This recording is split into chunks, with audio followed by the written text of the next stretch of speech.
Can you hear me okay?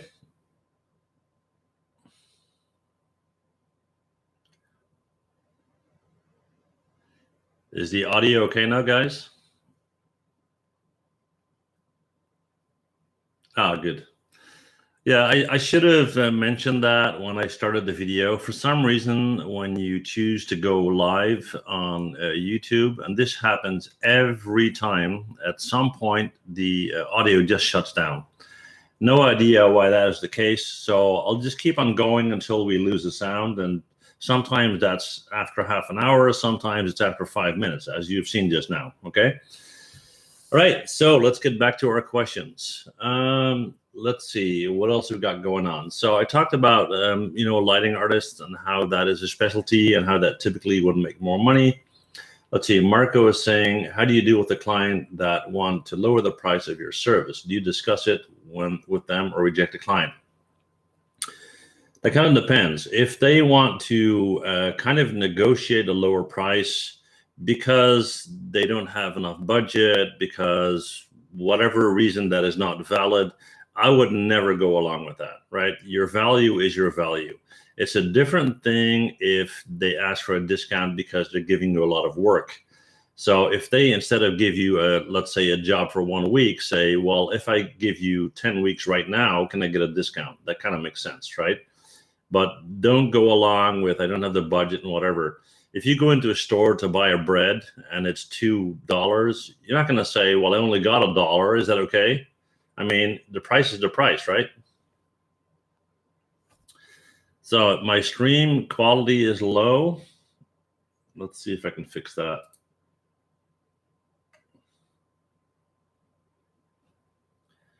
That shouldn't be the case.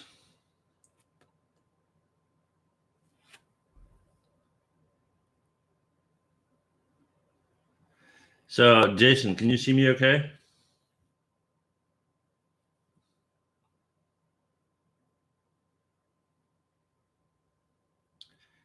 If anybody has any quality issues, let me know, besides gaming and living style, okay? Seems that the quality is okay for other people, so I'm not sure what to do there.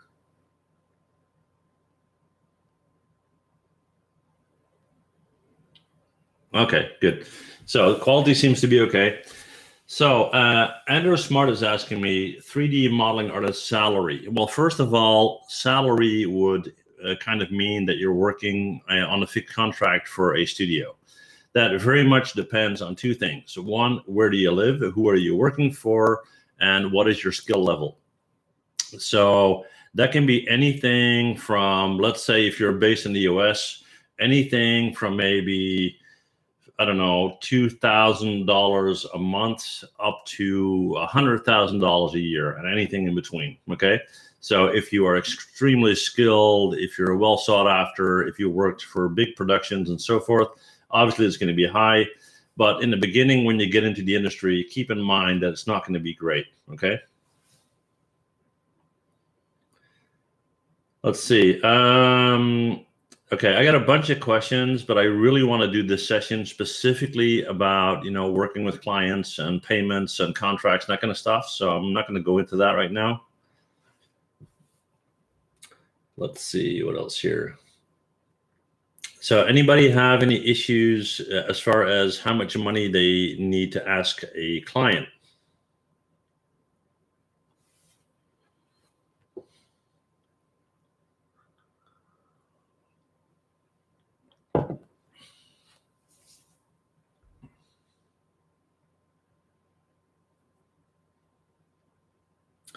Okay, Jason is saying, how do you deal with a client that refuses to pay? Well, first of all, it's always a good idea to ask 50% of the total amount up front, because you're going to be doing a lot of work before you finally send the remaining invoice. If they pay the 50%, that is a really good indication that they're serious and that they want to work with you, and clearly agree on what the deliverables are. So if they say, I want a logo in 3D from a website, whatever, okay, what will check the boxes? When will they be satisfied? What do they expect from you? And that way you have a good indication of what you need to do. And you also have a good indication of how much time it's going to cost you and what you're supposed to ask for, right? So if you do that up front, then there are hopefully no surprises, and you will know if they're going to pay or not.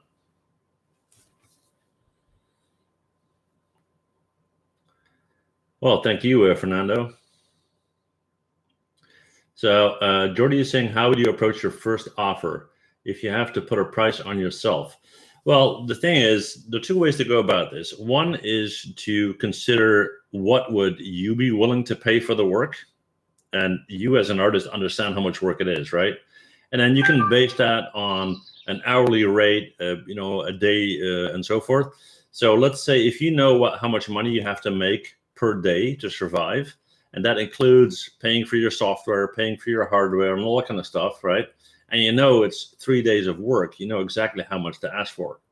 Now, if that's completely out of sync with the rest of the 3D artist world, you're not going to make any money. So you need to be realistic there, okay?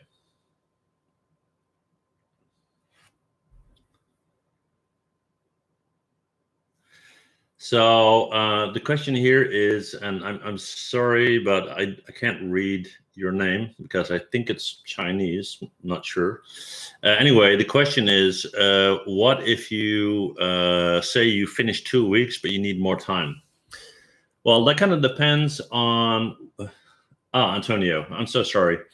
Okay, so Antonio, that depends on what the reason is for the delay. What happens all the time is that customers change things halfway. So you talk to the customer, you have an idea, and you're saying, okay, well, what you're asking will take a week. And then after 2 days, they say, well, actually, I don't want you to model one house. I want you to model 4 houses, and I want this, and I want that, and whatever. Immediately when the client asks that, you create a new quotation, you give them a new price, you ask them if they are accepting that price before you continue. If the delay is because your fault, because you said you were going to do it in 3 days and end up, being really slow about it, whatever, you can try to talk to the customer to see if they will pay you a little bit more. But normally that is basically your fault, and you're going to have to bite that.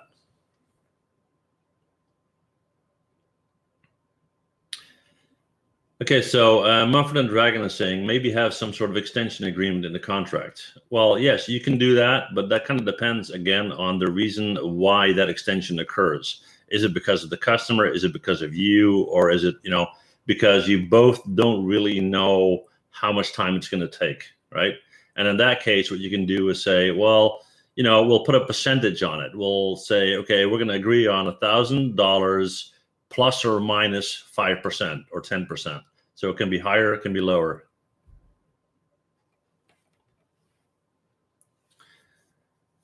Okay, let's see what else. Let's see, what area is more promising for a study, 3D generalist or VFX artist? Maya or Houdini? Oh, that's a difficult one. That kind of depends on where you want to work in. I mean, Houdini, you typically end up in movies, sometimes games. But Houdini is a whole different thing. It's node-based. It's, in my personal opinion, not so much fun, to be honest. But that said, you got a lot more possibilities. You can do VFX for real-life movies, for animated movies, for all kinds of things. And if you go with Maya, you will probably be more sought after because a lot more people use Maya, right? So I personally would go with Maya and try to get, well equipped with the VFX modules in Maya. And then if you have the time, start to add on with Houdini, because nobody's going to have a full-time job. Well, not nobody, but most people won't have a full-time job working Houdini anyway. And as a 3D artist, you need to find many, many ways to get your income in, especially if you're freelance, right?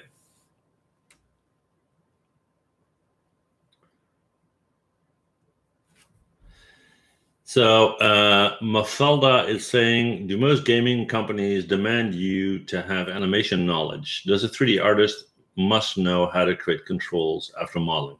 Well, no, not at all. I mean, that kind of depends on what they're asking for. I mean, usually when you start at a studio, you start as a junior artist. and maybe you do cleanup work or you do modeling and nothing else. And then later you do texturing and lighting and so forth. It's kind of like working in the kitchen, right? I mean, the first 6 months you're washing carrots and washing salad, right? And then after a couple of years, you get to, fry the fries and do the meat and whatever. That's kind of the same thing in the 3D artist industry, unless you're crazy good, of course, and you're from day one top dog and that kind of thing. Ready for the carrots, cool. Just saying, because somebody can send you a model and only ask you to texture, do you ask a high price or fairly low because it's only texture? Well, so Doric, hopefully I pronounced that right.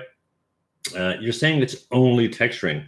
Nothing is only texturing, because it's only modeling, it's only rigging, it's only lighting, it's only texturing.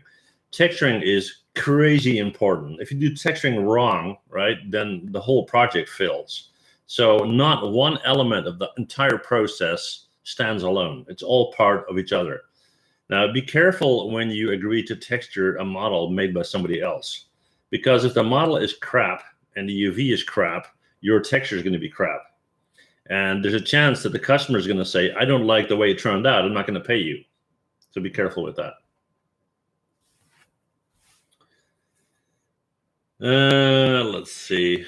Like I said, I'm seeing a bunch of questions going on about things that are not necessarily related to the job and payments in the industry. So I'm not going to go into that just now. I'll do that in another session. So for now, I want to focus on job and client and payment related questions. Let's see what else.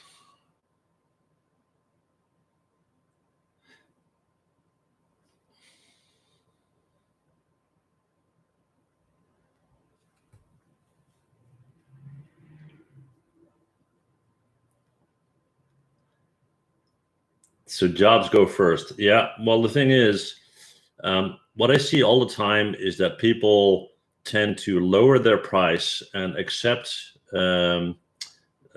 jobs way below the payment that they should ask, because they're so eager to find a job, to get money, to get started, so they can finally get into the industry.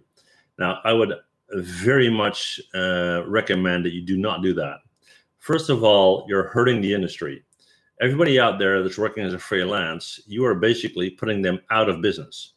Second, the way you are asking the money for that, you will not be able to sustain that, because you cannot pay the bills doing that.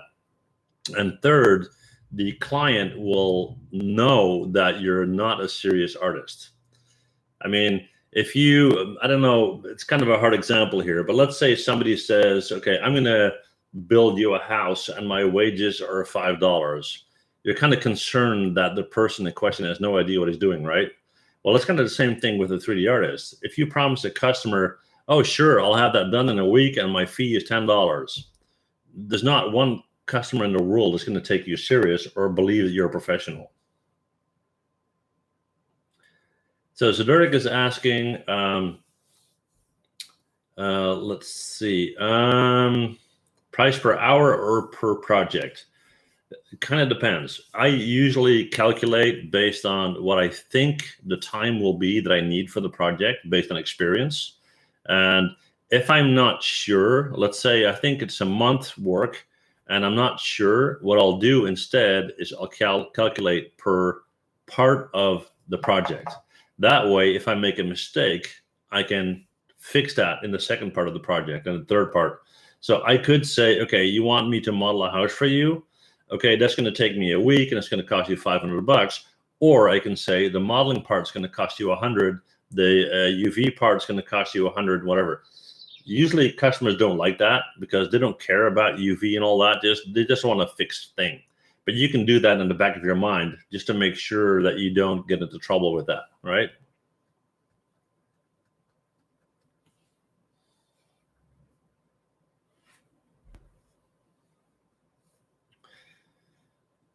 So Adib is saying, do a character modeling tutorial for us. Well, I actually just uploaded a video called How to Do Your First Character in 3D in Maya Ever. So I just did that. How extensively are softwares like Keyshot used for texturing in the industry? Oh, very, very much so. But the industry, I need to define that. What does that mean? the industry is much bigger than you think. Most people think we're talking about the game industry or the movie industry. But jewelry, jewelers, for example, that make gold rings with diamonds and all kind of stuff, they have 3D images of their jewelry before they actually make it, because they don't want to make it unless the customer says that they're agreed, right? So they'll do this in KeyShot. Product prototyping in the industry, so factories, they use KeyShot. Architects use KeyShot. Nike sporting shoes use KeyShot. People all over the place do that.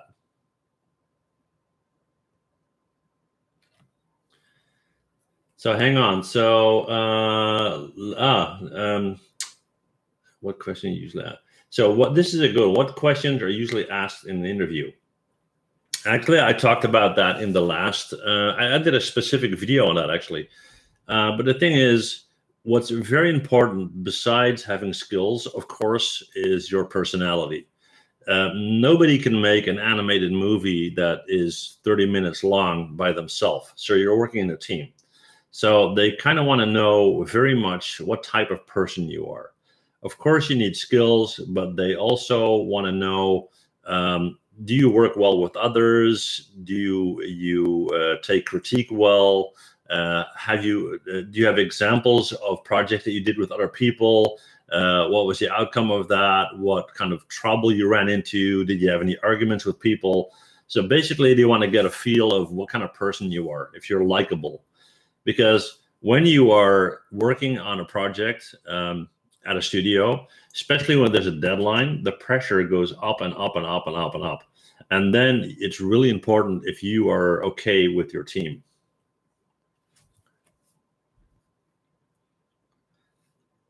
So what's the salary of a lighting artist? Well, like I just mentioned, that kind of depends on where you live and who you're working for. And that can be anything from $1,500 a month to $100,000 a year, right? Let's see. I saw a question somewhere about me doing characters and that I don't do characters, but I am doing characters. Well, I decided to slowly transition into character tutorials. So it might be a hand here and there, a foot here and there, really basic models. And that's how I want to transition into that, because it seems that a lot of people out there are struggling and want to have really basic videos. So, they can get into it. Oh, thanks, Jason. Hey, Martin. So Andrew is saying, let's see, I'm 17 years old. Can I get the job? Well, if you can legally work in the country where you live, I don't know where you live, but for example, here in Holland, if you're 17, you can work at a company. I mean, the legal age of being an adult is 18, but I know kids here that basically they're doing summer jobs, but they start at 15, right? Are you going to make a lot of money at 17? Probably not. You're going to probably spend your days getting coffee for people and whatever. But, if you keep your eyes and ears open, you can learn a lot from the people around you. And, getting your foot in the door is halfway.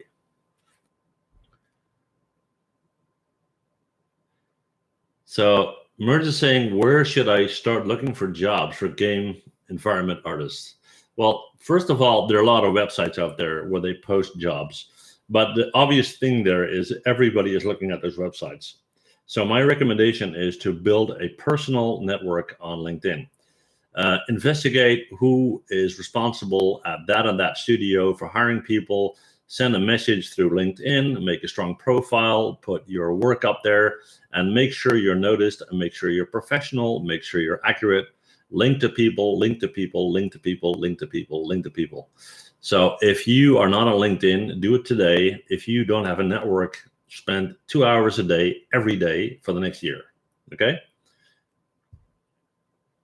So let's see, ArtStation is okay, but the thing again is everybody's on ArtStation. Of course, you want to have a profile on ArtStation, but as far as networking is concerned, I would definitely make sure that I had ArtStation and LinkedIn. Okay. In your experience, hang on, what's that?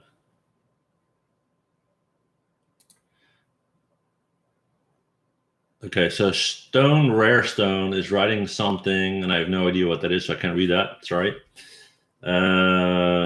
Let's see. Martin says, if you're starting a project for a client and you want to make sure they will pay you, would you ask for a contract? Well, actually, Martin, you jumped in a little bit late. I just covered that. But yes, you would have a contract, and you would typically ask 50% upfront. Okay. Okay, so Nick 82. How about people over 30? Is age important? Well, I am 52. I still get hired every day. Does that answer your question?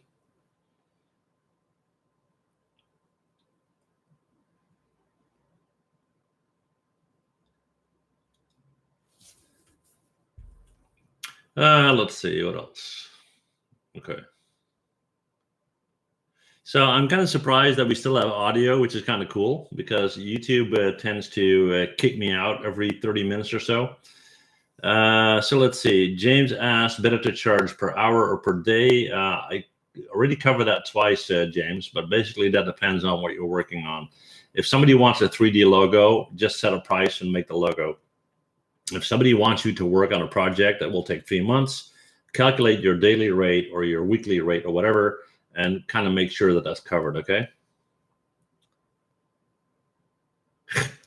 So merge, I look like 40 minus 2. All right, that's not bad. I'll take it. That's probably due to my hairdo, I think. So can I talk a little bit about internships? Very good question. Most people that are done with their bachelor's or master's or whatever education they did, or even during, they at some point need an internship. And what they will typically do is 2 months before they have to do the internship, they will send me an email and say, I need an internship. If you're going to start working or going to classes and the education is going to take 5 years, start thinking about your internship in the first week that you go to school, right? Because usually internships are not spent very well. If you have a relationship with the company that you're going to do the actual internship and you come up with an idea to improve whatever that may be in their business, then they will be much more likely to help you to grow as an artist. So if you just show up there and say, okay, I'm an intern and what do you want me to do? They'll tell you to go and get coffee for them, right? If you go in there as an intern and you say, well, I have been working on a project to optimize the process of the linear workflow for 3D artists in the AAA plus game industry, then they're probably going to say, okay, that's cool. What do you need? Does that make sense?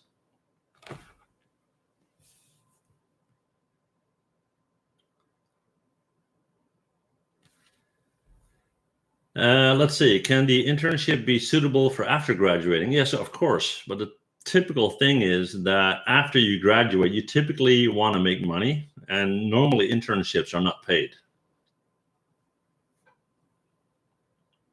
So overambitious is going. Bye. Thank you. Am I going to keep a competition for 3D modeling? Yes, I am. Not related to this topic, though, but there's one going on right now, and there's going to be a new one soon, right? So V Creation is saying reply, but reply to what? Okay. So let's see, guys. I'm going to go another, I would say, 5.5 minutes, and then we're at 30 minutes. So yeah, let's see if you got any other questions that you guys want to ask me.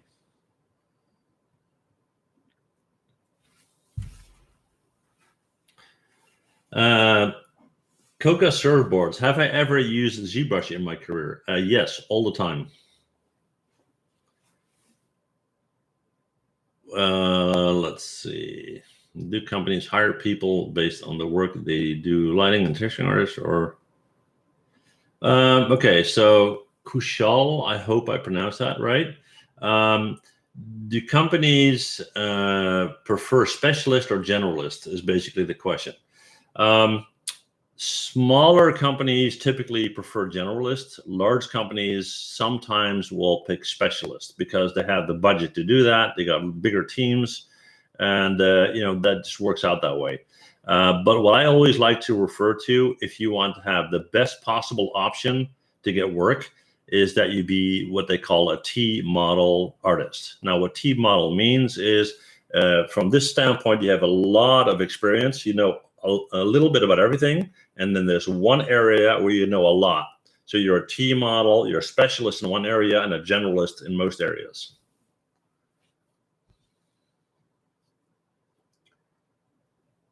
Let's see.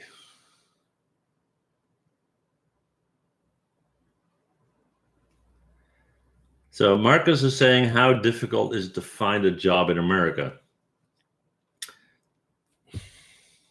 I can't answer that because I don't know what your skill level is. I don't know what your work is like. I don't know how much experience you have. I don't know where you live in America. I don't know on what kind of things you work. Is there a concentration of 3D jobs in the US? Sure. Nowadays, oddly enough, well, California is not a big surprise, but Montreal in Canada is really popular. And it seems that the main hub nowadays in Europe for 3D modeling and animation is Munich in Germany. Let's see. What kinds of industries that I might not expect to employ a 3D artist might have positions? Oh, that's a good question, Dan. All sorts. And this is changing every year. I mean, nowadays, everybody wants 3D work, literally everybody. I'll give you an example. You probably know this store called IKEA, where they got the Scandinavian furniture that you put together and whatnot. If you open the catalog, you see 20 or 50 or 100 different kitchens in there. None of them are real. They're all 3D models because it's cheaper to put a 3D model in the catalog than to actually build it. Okay, so V Creation is asking about green screen videos and so on. Well, that's kind of off topic, but just to answer that really quickly, actors stand in front of a green screen. Green is a color, or they use blue as well, that you can filter out really easily. So you can take out the background, put in a previously taped background behind the person, and that way it looks like that person's there. That's basically it. So Kake, I think, and again, sorry if I pronounced that wrong. What companies have you been working for as a freelance? Well, believe it or not, so many different companies, but also institutions. I worked a lot for universities on scientific projects, on medical simulation projects, on medical training simulations, on nanotechnology, on children's toys, on baby pacifiers made out of plastic, basically anything that will pay the bills, right? I mean, of course, I spend a lot of my time making YouTube videos, but trust me, guys, YouTube does not pay the bills. Now, one thing I got to tell you guys, this is going to be like a little promo here, but while I got you guys on anyway, what I just want to tell you guys, I put up a video today, and as you probably noticed, I don't have a sponsor on my channel anymore, and I too have to pay the bills. So what I did is I changed a tier level on my Patreon page. If you become a diamond level patron on my Patreon page, and that's an amount of $50 a month, you will get a private one-on-one session with me through Skype every month, right? Just want to put it out there, okay? And do with it whatever you want. If you don't, it's fine, but just so you know. Okay, so let's see, what else? At what age did I start to work on my first job as a 3D artist? Well, it was besides my regular jobs. I don't know if that counts, but I basically started working in 3D from the first day that there was 3D. I started writing software and coding games in 1983, okay? And as things progressed and things started to become 3D, I worked with that for a long, long, long time. but most of that would be in combination with my day job. Okay.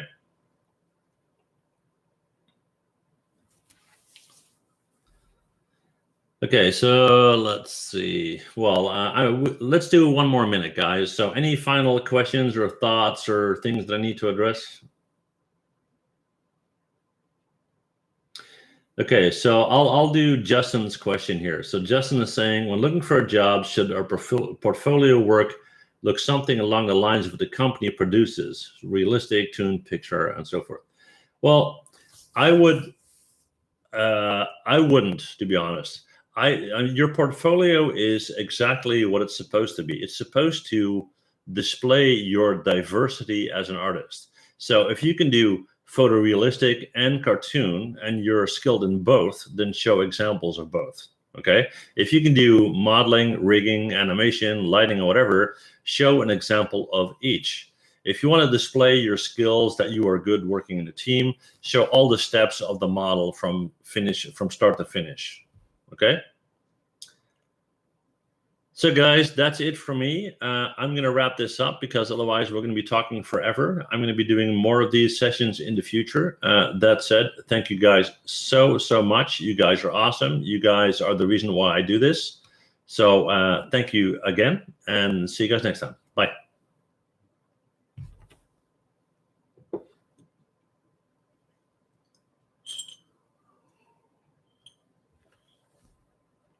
Bye, guys.